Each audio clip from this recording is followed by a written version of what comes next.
शासनपति श्रमण भगवान महावीर स्वामी ने भावपूर्वक वंदन। असीम अपकारी गुरु भगवंत तथा सर्वरत्नाधिक महासती जीवना चरणों में भावपूर्वक वंदन। तत्वार्थ सूत्र की इस लिंक में आगे बढ़ते हुए आचार्य पूज्य उमा स्वाति जी ने एक ज्ञान के सब्जेक्ट में समझाते हुए एक सूत्र बताया। मति श्रुतावधि मनः पर्याय केवलानि ज्ञानम, यानी कि मति ज्ञान, श्रुत ज्ञान, अवधि ज्ञान, मनः पर्यव ज्ञान और केवल ज्ञान, यह 5 ज्ञान के प्रकार है। और इस 5 प्रकार में से आज हम अवधि ज्ञान के सब्जेक्ट पर डिटेल में समझेंगे। अवधि ज्ञान यानी कि इंद्रिय की सहायता बिना आत्मा स्वयं से ही मर्यादित क्षेत्र में रहे रूपी द्रव्य को जिस ज्ञान के साथ जान सके, जिस ज्ञान के सहारे देख सके, वह है अवधि ज्ञान। लाइक फॉर एग्जाम्पल, आप अभी घर पे बैठे हो और लाइव के माध्यम से पूज्य गुरुदेव के दर्शन किए।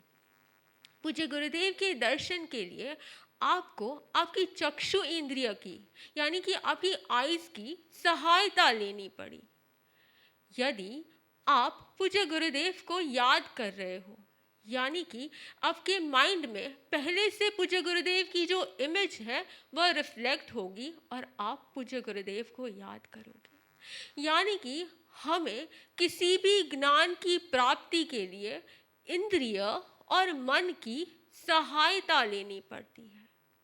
लेकिन अवधि ज्ञान यह अतीन्द्रिय ज्ञान है, यानी कि जिसमें इंद्रिय की सहायता लेनी नहीं पड़ती। लाइक फॉर एग्जाम्पल, आप अभी घर पे बैठे हो और आपको अवधि ज्ञान प्रकट होता है और आपका मर्यादित क्षेत्र यानी लिमिटेड एरिया जो अवधि ज्ञान देखने का है वह गिरनार तक का है। आपके घर और गिरनार के बीच में बहुत सारे वॉल्स, बहुत सारे बैरियर्स हैं, फिर भी आप चक्षु इंद्रिय की सहायता के बिना यह गिरनार में स्थित तीर्थ, यह गिरनार में स्थित पहाड़ और यह गिरनार में विराजमान परम गुरुदेव को देख सको, उनके दर्शन कर सको, ऐसी कैपेसिटी होती है अवधि ज्ञान में।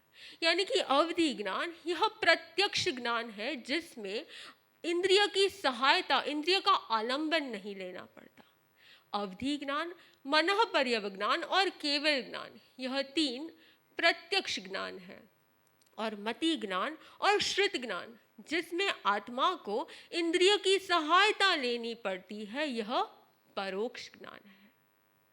मति ज्ञान, श्रुत ज्ञान, अवधि ज्ञान, यह अवधि ज्ञान में यदि किसी जीव को अवधि ज्ञान प्रकट होता है, यानी कि यदि कोई जीव सम्यक दृष्टि है तो उसे अवधि ज्ञान प्रकट होता है, और यदि कोई जीव मिथ्या दृष्टि है उसे यह ज्ञान प्रकट होता है तो उसे विभंग ज्ञान कहा जाता है।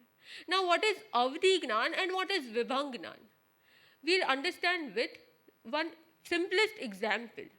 यदि कोई 2 नारकी है, एक नारकी है जो सम्यक दृष्टि है जिसे अवधि ज्ञान है, और दूसरा नारकी है जो मिथ्या दृष्टि है, जो विभंग ज्ञानी है। दोनों ही अपने ज्ञान से एक परमाधामी देव को देखते हैं, जो परमाधामी देव उन्हें मारने आ रहा है।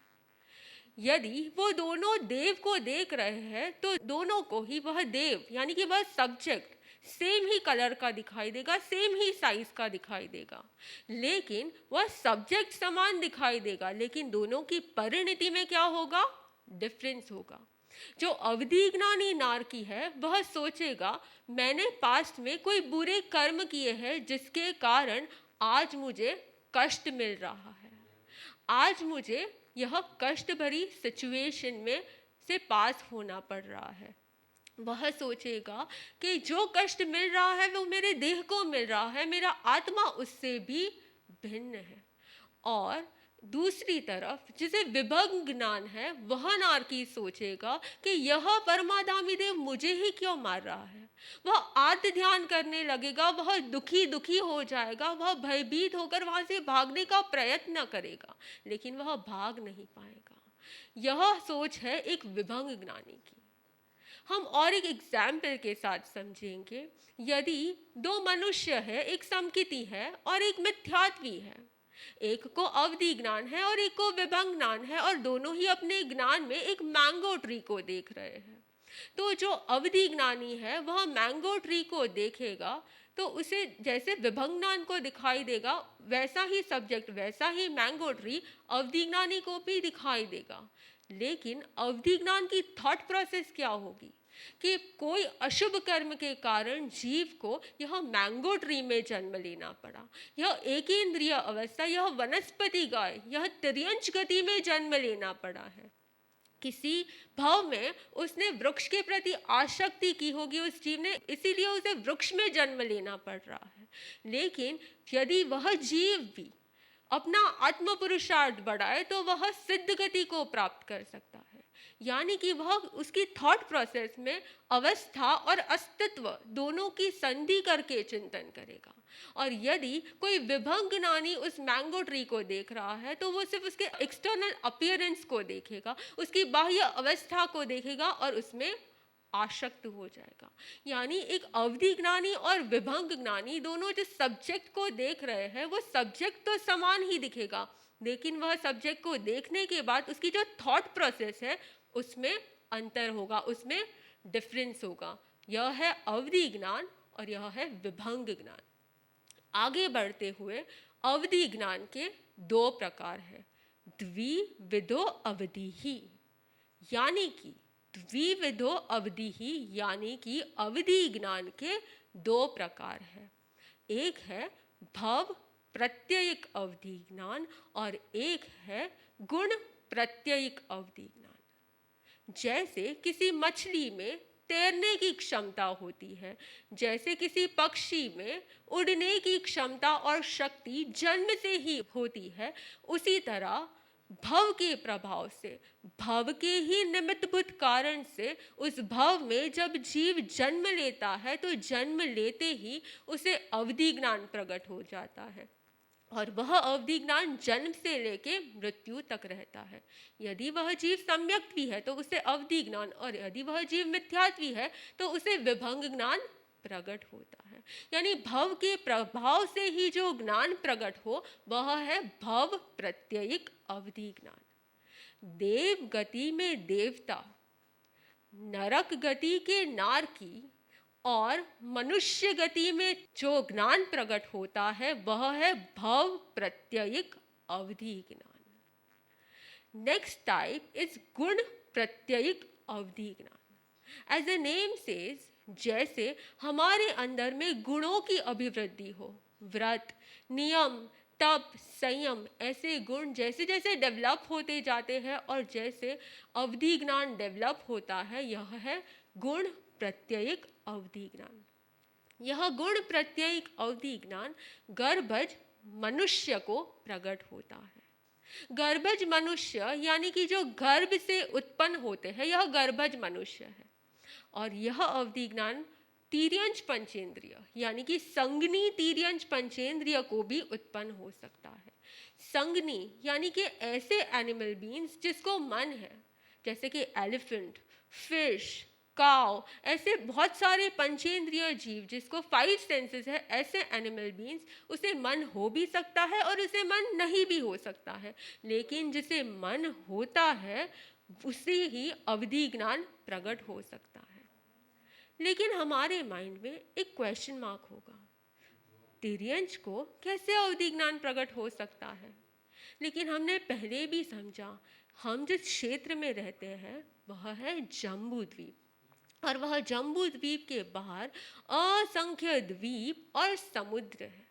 और वह असंख्य द्वीप और समुद्र में यदि इस टाइम पर पूछा जाए कि कितने अवधि ज्ञानी है, तो परमात्मा कहते हैं वह असंख्य द्वीप और समुद्र में असंख्य अवधि ज्ञानी संगनी तिर्यंच पंचेंद्रिय है।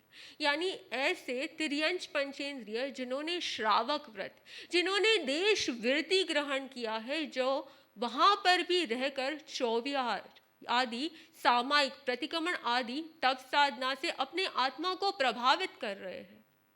यानी यह चीज समझने के बाद हमें यह समझना है कि एक तिर्यंच भी अपने आत्म पुरुषार्थ के लिए इतनी सी ट्राई करता है, तो हमें ह्यूमन बीइंग होने के बाद हमारे आत्म पुरुषार्थ का ग्राफ आगे की ओर इंक्रीजिंग ट्रेंड में आगे बढ़ना चाहिए या डिमिनिशिंग ट्रेंड में आगे बढ़ना चाहिए। हमारे साथ क्या हो रहा है? हमारा आत्म पुरुषार्थ भी गुणों की ओर आगे बढ़ना चाहिए।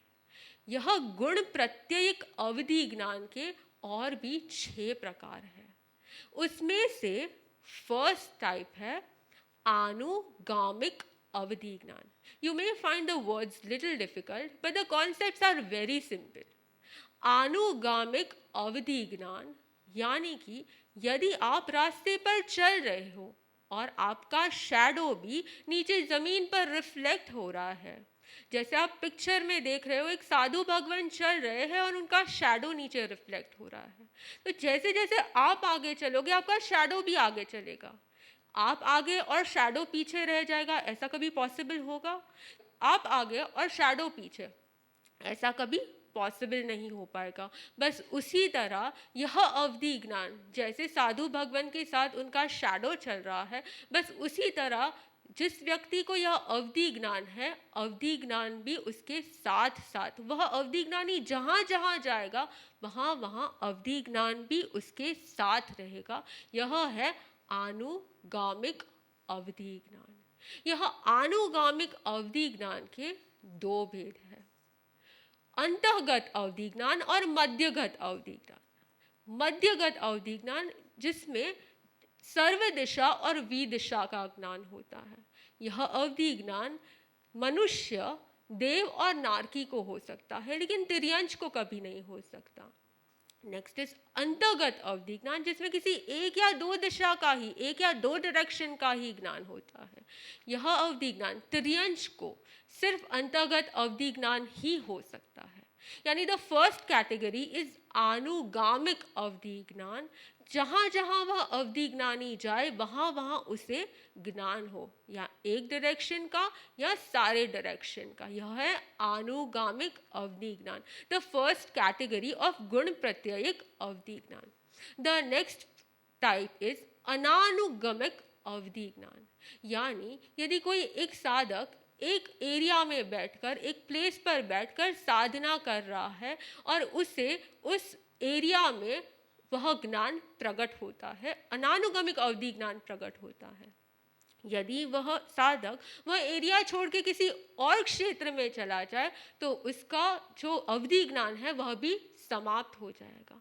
यानी कि जो अवधि ज्ञान क्षेत्र के साथ संबंध रखता है, वह क्षेत्र में जहाँ पर यह अवधि ज्ञान प्रकट हुआ है उसी एरिया में जाने से वह अवधि ज्ञान प्रकट हो, यह है अनानुगमिक अवधि ज्ञान। जैसे कि कोई अग्नि कुंड एक रूम में रखा हुआ है तो उस रूम को प्रकाशित करेगा, और यदि कोई व्यक्ति वहाँ पे आता है तो उसे वहाँ पे आसपास के सारे रूपी द्रव्य दिखेंगे। लेकिन वही व्यक्ति किसी दूसरे रूम में जाता है, वहाँ अंधकार है, तो वह अपने साथ अग्नि कुंड को लेकर नहीं जा पाएगा। बस इसी तरह अनानुगमिक अवधि ज्ञान लेकर किसी और क्षेत्र में नहीं जा सकते।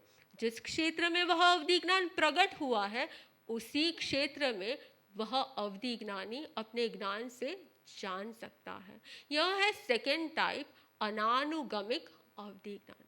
So the first point which we learned was anugamic avdhi gnan. The second point which we learned is ananugamic avdhi gnan. The third point is Varthaman अवधि ज्ञान।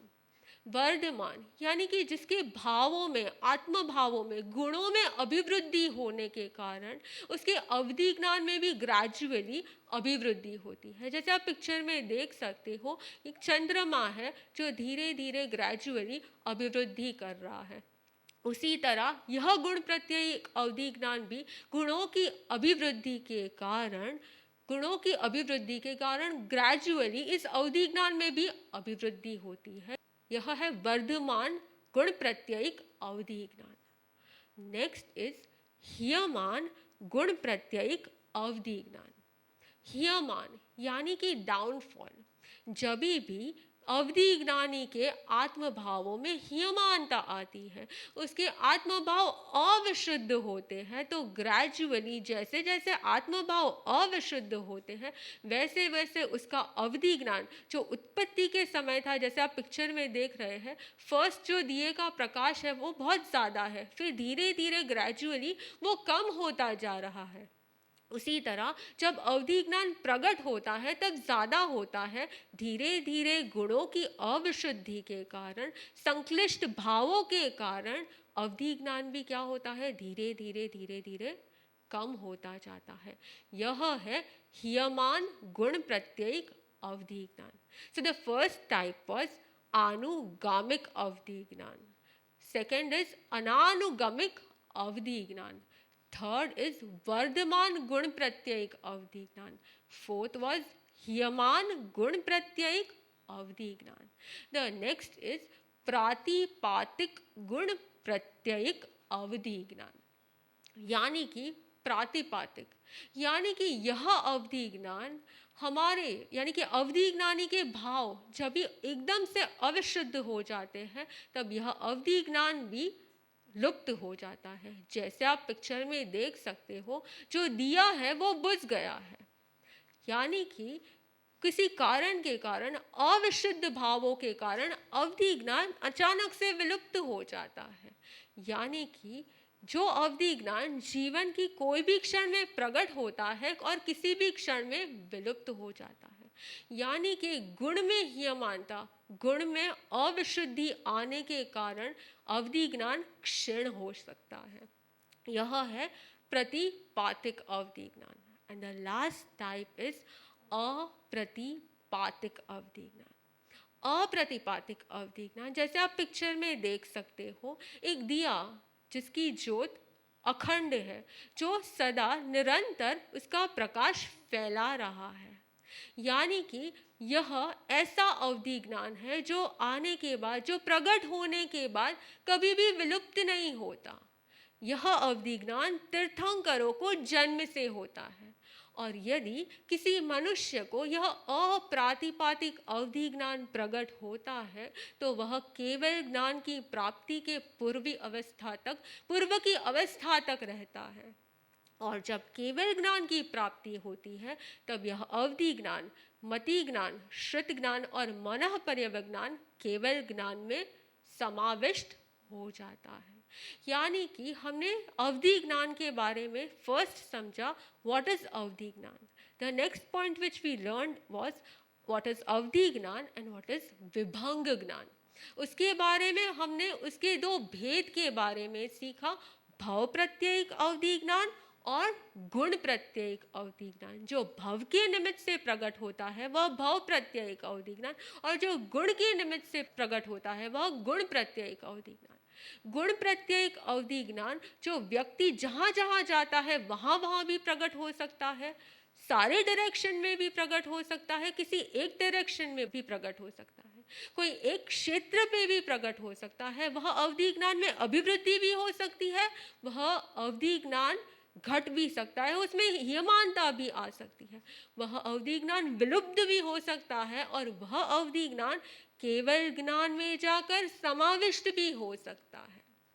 यह अवधि ज्ञान के टॉपिक को समझने के बाद हमें यह समझना है कि यदि हम आँखों से देखें तो कितने फुट तक का देख सकेंगे, कितने किलोमीटर्स तक का देख सकेंगे, एक या दो।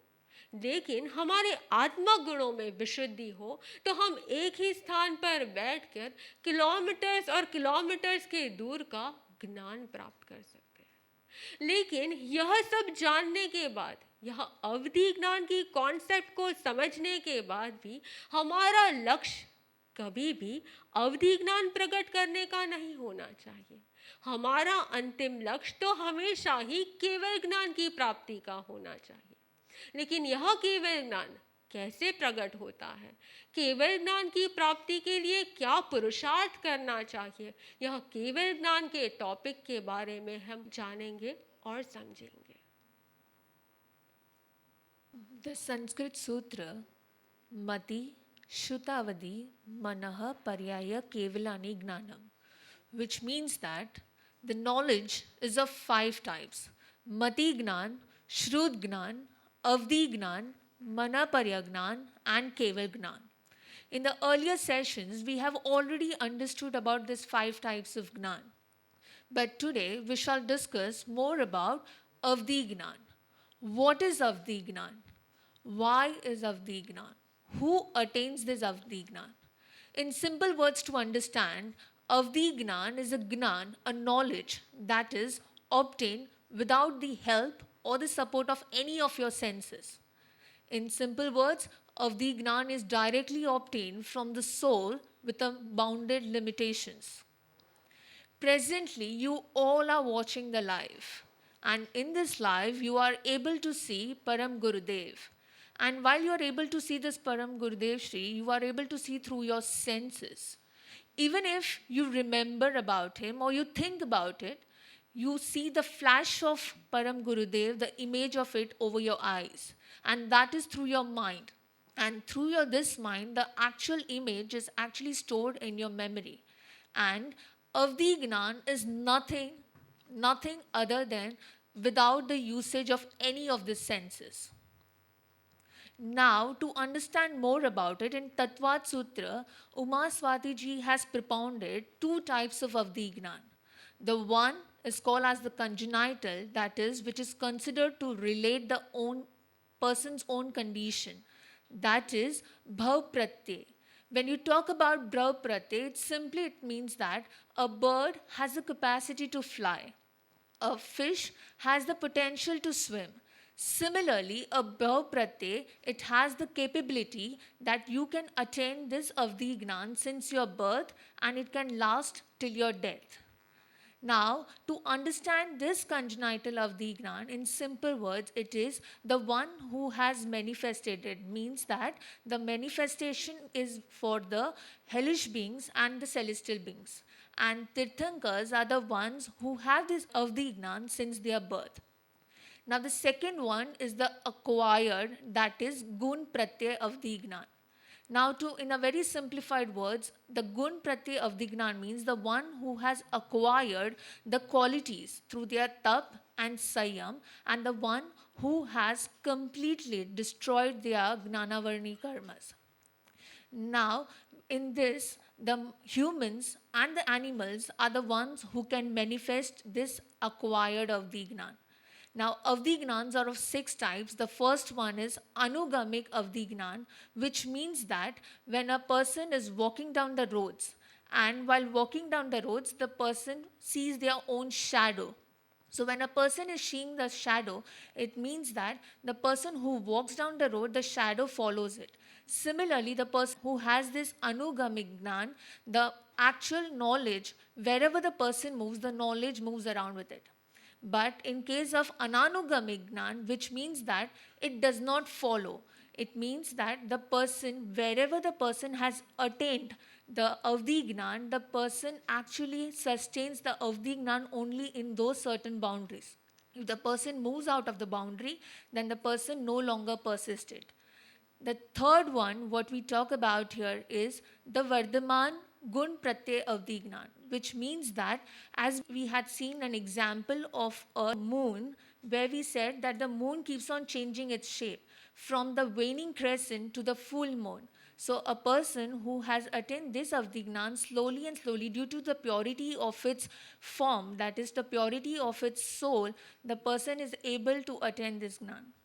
The fourth option was the Hiyaman Gnan, which means that when a diya is lighted, initially it has a full flame in it, but slowly and steadily it starts going decreasing it.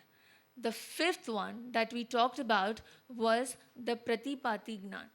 That means that when a person, if you see, due to a sudden fraction of second, a blow of air completely blows it off. Similarly, a gnan, after even attending, due to the wrong path of actions and emotions, and avdi gnan can completely wiped off.